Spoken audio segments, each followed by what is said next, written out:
Bonjour à tous et bienvenue sur le plateau d'un cœur qui écoute votre émission de spiritualité. Aujourd'hui, je vous invite à découvrir Éric Chesson, qui vient d'écrire aux éditions Robert Laffont « Afghanistan, la spirale infernale », le cri du cœur d'un chirurgien qui se bat depuis 40 ans à Kaboul. Bienvenue. Bienvenue, merci. Alors on va parler dans un instant de ce livre et puis surtout de ce qui sous-tend votre action depuis tant d'années. Juste avant, je vous invite à nous lire un extrait de texte de votre choix. Le texte de mon choix, peut-être que ça ne vous étonnera pas étant chirurgien, c'est le serment d'Hippocrate. Hippocrate, médecin grec, 456 ans avant Jésus-Christ. Je promets et je jure d'être fidèle aux lois de l'honneur et de la probité dans l'exercice de la médecine. Je respecterai toutes les personnes, leur autonomie et leur volonté sans discrimination. J'informerai les patients des décisions envisagées, de leurs raisons et de leurs conséquences. Je ne tromperai jamais leur confiance. Je donnerai mes soins à l'indigent et je n'exigerai pas un salaire au-dessus de mon travail. Admis dans l'intimité des personnes, je tairai les secrets qui me seront confiés et ma conduite ne servira pas à corrompre les mœurs. Je ferai tout pour soulager les souffrances. Je ne prolongerai pas abusivement la vie, ni la provoquerai. Je préserverai l'indépendance nécessaire et je ne prendrai rien qui dépasse mes compétences. Que les hommes m'accordent leur estime si je suis fidèle à mes promesses. Que je sois couvert d'opprobre et méprisé si j'y manque. C'est toujours aussi fort, puissant et beau. C'est difficile à tenir ou pas? C'est en effet difficile à tenir parce que on se souvient d'une ou deux lignes de ce serment d'Hippocrate, mais dans son intégrité, dans son intégralité, c'est difficile, il peut y avoir des manquements. Et je pense que c'est très important, on le lit le jour de notre thèse, mais peut-être qu'on devrait le lire ou le relire une fois par an pour s'imprégner de ce qui fait, je dirais, la colonne vertébrale de notre métier. Et ce serment d'Hippocrate est universel. Pourquoi vous avez choisi spécifiquement ce texte aujourd'hui? Parce que je pense qu'il fait,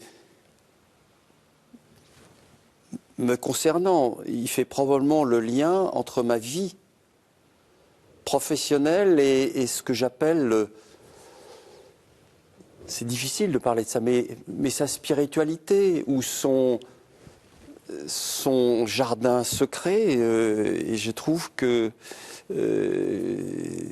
c'est quelque chose dont j'ai le besoin, d'autant plus que j'ai toujours eu besoin de faire un métier où il y a cette, je dirais, cette notion de morale, d'être tourné vers l'autre.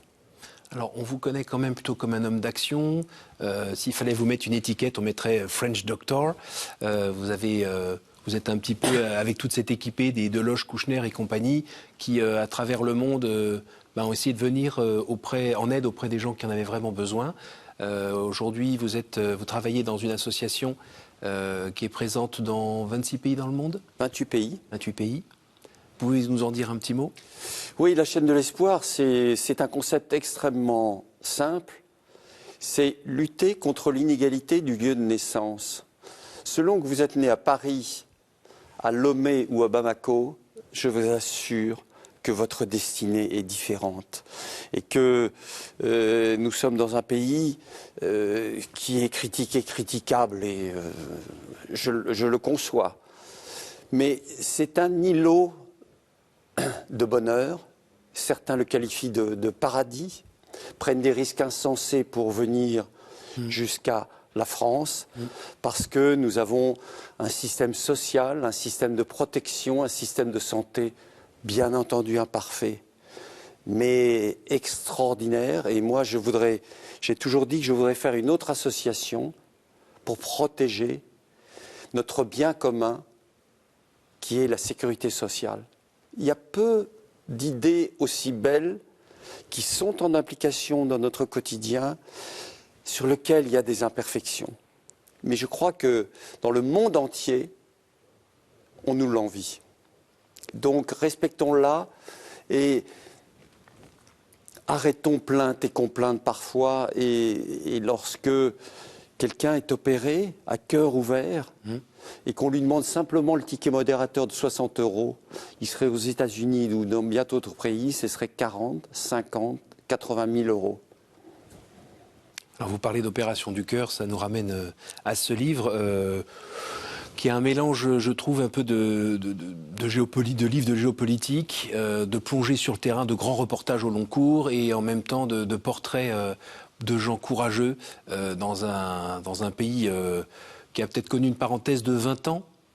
20 ans. 20 ans je ne sais pas si on veut parler de tranquillité, mais de retour peut-être à la normale, avec une période très dure avant et qui est repartie là avec la présence des talibans, qui notamment empêchent les jeunes filles, comme entre guillemets l'héroïne du livre, de pouvoir faire des études par exemple. Oui, tout à fait. L'Afghanistan, c'est un peu le cumul des malheurs. Les talibans sont venus une première fois, c'est ce que j'appelle le taliban phase 1. 1996-2001, le 11 septembre et l'intervention des Américains, et ensuite 20 ans, 2001, 15 août 2021, je ne dirais pas le bonheur, non, mais l'accès, d'abord disparition des burqas, les hommes peuvent se raser, et cet accès à l'information, à une certaine liberté, à une normalisation de leur vie, et le drame total, le 15 août 2021, le retour des talibans avec ces images de panique abominables. Pourquoi ? Parce que ils avaient déjà connu les talibans. Et vous savez, au début, on a dit ils ne sont pas pareils. oui. Et on a inventé des mots, on a dit ils vont être inclusifs, il y aura la participation des femmes, etc. Et on s'aperçoit que non seulement ce n'est pas le cas, mais chaque mois qui passe, de nouveaux décrets arrivent et qui serrent la vis toujours un petit peu plus. Et qui aboutissent quasiment, le mot est brutal, mais à un féminicide social, puisque les femmes ne peuvent plus travailler, ne peuvent plus aller au jardin public, ne peuvent plus aller au bain public, ne peuvent plus voyager, ne peuvent plus... et il y a eu le dernier décret, le 22 décembre de l'année dernière, où on leur interdit de travailler dans les ONG étant celles qui fournissent l'aide, et qu'elle soit alimentaire, éducative ou sanitaire. Alors vous êtes, je disais, un homme d'action, un homme d'engagement depuis de nombreuses années. Quel est votre ressort intérieur spirituel ? Je dirais que j'ai la foi. Je n'ai pas de pratique liturgique régulière, mais j'ai un besoin fondamental de cette spiritualité qui, je dirais, est mon corpus quotidien. Et c'est relativement, je dirais, confortable et possible compte tenu que je suis dans le secteur médical, dans la chirurgie. Et c'est pour ça que je vous ai lu le serment d'Hippocrate, parce qu'il y a ce lien, il y a cette jonction qui est pour moi absolument nécessaire. Je me dis, par exemple, si j'avais été dans le commerce, dans l'entreprise et autres, avec une loi du marché, je pense que j'aurais été très inconfortable et j'aurais eu du mal. Là, si vous voulez, personnellement, intérieurement, je vois une cohérence entre ma vie, je dirais, de technicien, de praticien qui débouche les artères à longueur de journée, et puis ce jardin secret dont je vous parlais, c'est-à-dire la spiritualité. Alors c'est quoi ? C'est faire du bien à l'autre ? C'est rencontrer l'autre ? Je dirais c'est ma vision de Dieu. Oui. Enfin, tel que je le conçois, c'est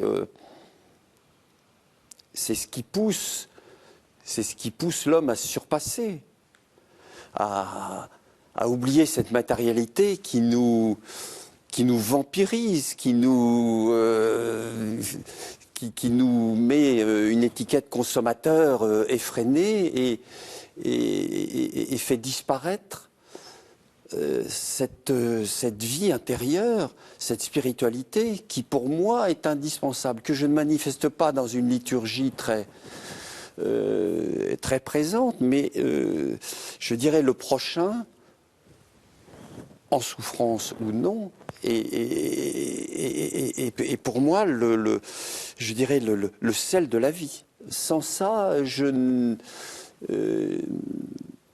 n'aurais pas de moteur, je n'aurais pas l'énergie qui me pousse à construire un hôpital à Kaboul, à aller dans le Sinjar auprès des Yézidis qui ont été massacrés par Daesh ou d'aller au Mali.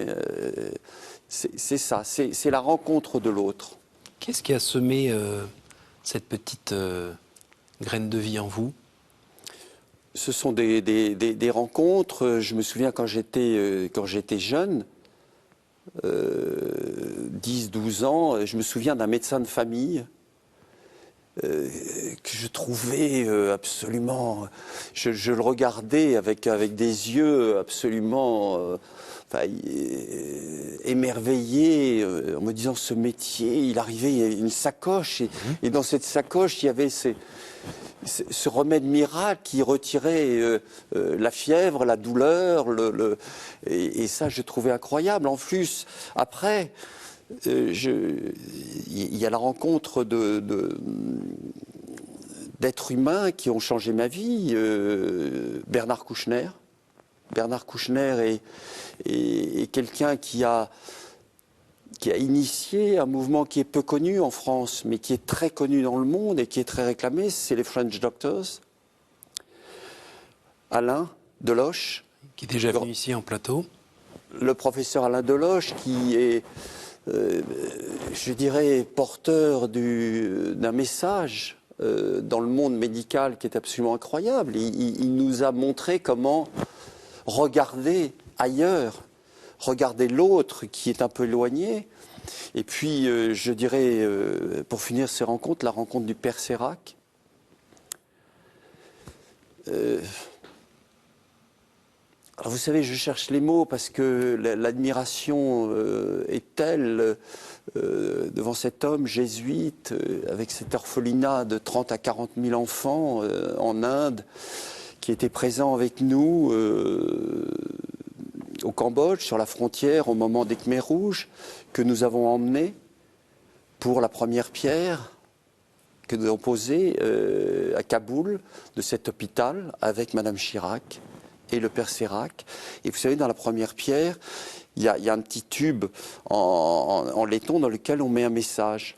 Et lui a écrit « Sauver un enfant, c'est sauver le monde ».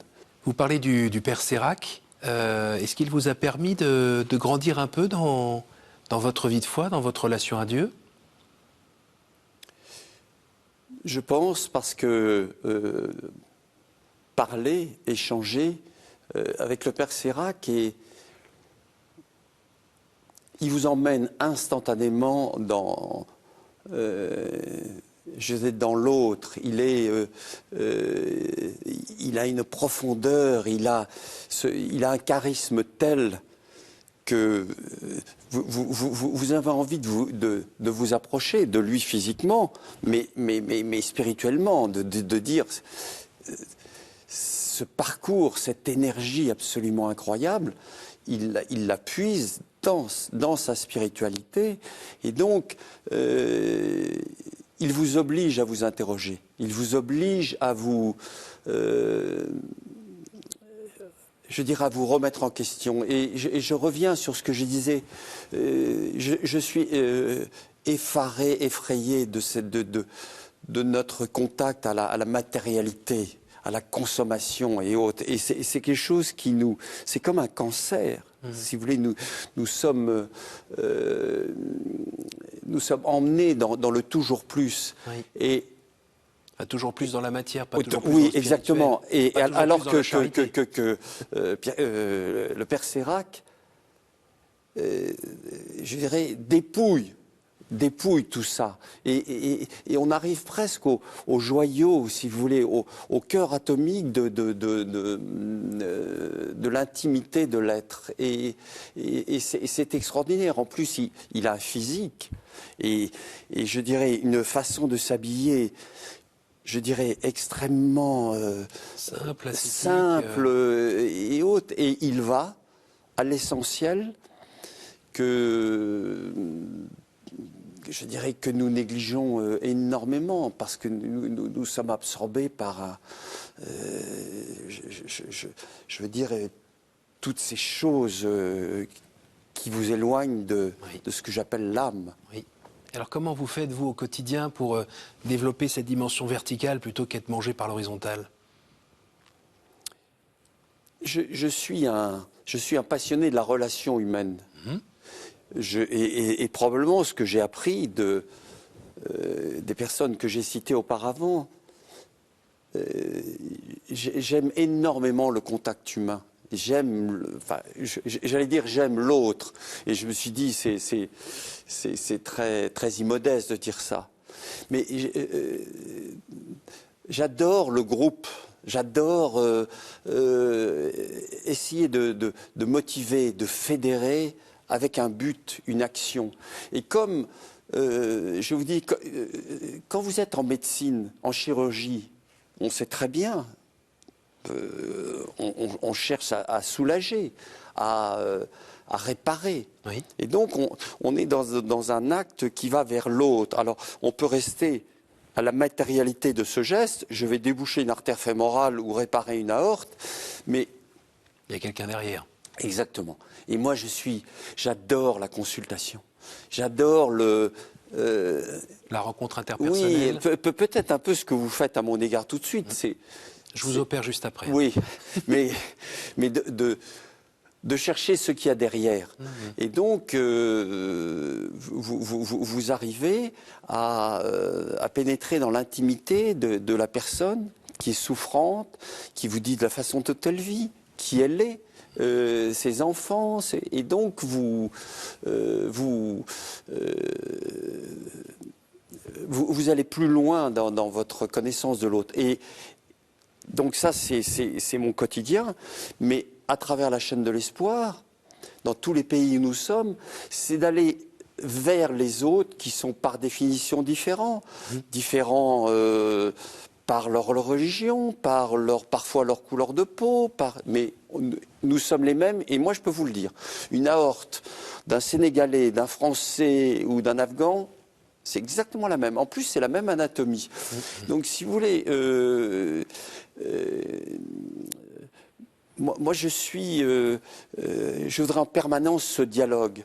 Et je pense qu'un énorme problème que nous avons actuellement, c'est que la France, ou je dirais les pays occidentaux, se referment sur eux-mêmes. Il n'y a plus le dialogue, il n'y a plus l'échange, et nous sommes les uns les autres réduits à la caricature que nous faisons.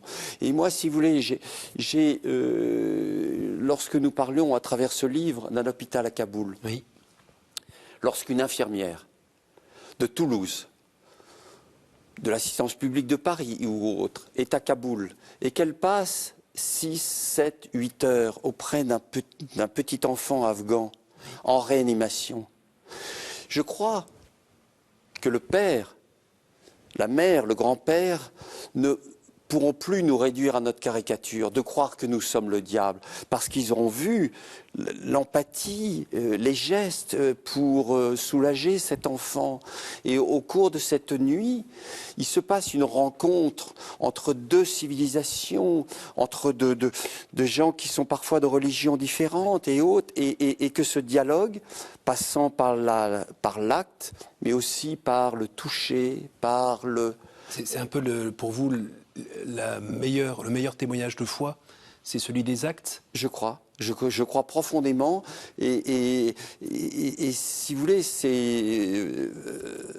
vous parliez de la spiritualité, c'est ma façon d'être. C'est l'autre ici, parfois souffrant dans le cas de mon métier, mais aussi l'autre là-bas. Aime ton prochain comme toi-même, ça résonne comment chez vous? Ben c'est ce que j'essayais de vous dire de façon maladroite, et vous l'avez dit dans une phrase, et elle me rappelle le catéchisme. C'est loin le catéchisme? C'est très loin. Vous êtes, Et en même vous êtes temps, né dans une famille chrétienne? dans une famille chrétienne dont la génération, enfin, une majorité est très pratiquante. J'ai eu le besoin total que mes enfants, bien sûr, soient baptisés. Et je me suis battu, mais ils l'ont fait. Je trouvais que l'éducation, le catéchisme était indispensable. Et je me suis parfois un peu frotté avec eux, ou parfois même avec leur maman, pour qu'ils aient cette éducation. Et ça me paraît une base absolument indispensable. Indispensable d'avoir cette éducation religieuse, et en l'occurrence chrétienne, me concernant et les concernant. Vous qui êtes médecin, qui côtoyez la vie, mais aussi qui côtoyez la mort, il se passe quoi après, une fois que tout s'éteint? C'est la question fondamentale. C'est la question que je me pose depuis que je suis enfant. Et lorsqu'on a discuté ensemble pour préparer cette émission, je vous ai dit, quand j'ai commencé médecine, ma première grande déception, c'est quand j'apprenais l'anatomie, j'ai vu qu'il n'y avait pas l'âme. J'ai vu qu'il y avait les poumons, il y avait l'hypothalamus, il y avait les surrénales et autres. J'ai vu qu'il n'y avait pas l'âme. Et ça a été pour moi une surprise. Et donc... Certains l'ont cherché dans la glande pinéale. Oui, bien sûr. Vous l'avez Ou pas dans trouvé là non l'hypophyse. plus. Ça a été une longue recherche. Et avec on parlait tout à l'heure du père Sérac, j'essayais de l'interroger parce que j'ai dit, mais pour être aussi en harmonie avec lui-même, il sait. Et donc, j'essayais de comprendre. Je crois profondément à une vie dans l'au-delà. Alors, si vous voulez, j'ai peur de vous dire ça parce que vous allez essayer de m'emmener plus loin. Je ne vous emmènerai pas. Et à un moment, je n'aurai pas les mots. Mais c'est quelque chose que j'ai en moi comme un... Là, c'est le je crois. Oui. Je crois, on ne peut pas le démontrer. Je crois en résurrection, mais de quelque chose de supérieur, oui, je vous dis l'au-delà. Hélas, on est déjà à la fin de cette émission. Le temps pour moi de vous demander par 3 fois de me dire un chiffre entre 1 et 10, s'il vous plaît. 2. Question courte, réponse courte. Quel est l'endroit ou le lieu qui vous porte le plus à la prière?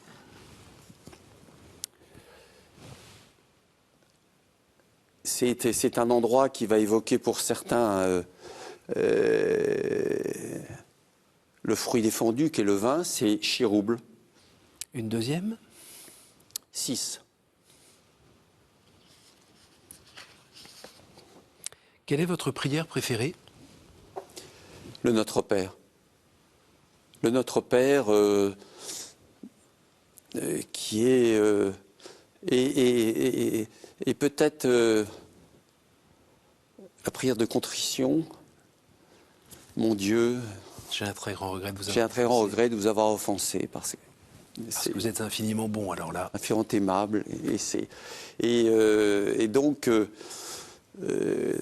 voilà, Notre Père, je vous salue Marie, et l'acte de contrition. Une dernière? 4. Quelle est la pire idée fausse que l'on se fait sur Dieu, selon vous? C'est le pardon, la miséricorde pour tout.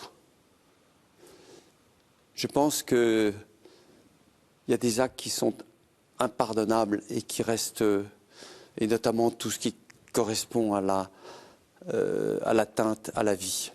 Merci beaucoup, docteur, d'être venu nous voir. Je rappelle le titre de votre livre, Afghanistan, la spirale infernale, aux éditions Robert Laffont. Merci à vous tous pour votre fidélité. N'hésitez pas à retrouver cette émission sur notre site www.ktotv.com. Merci à toute la technique. Merci aussi aux personnes qui nous écoutent en podcast. Et moi, je vous dis à la semaine prochaine.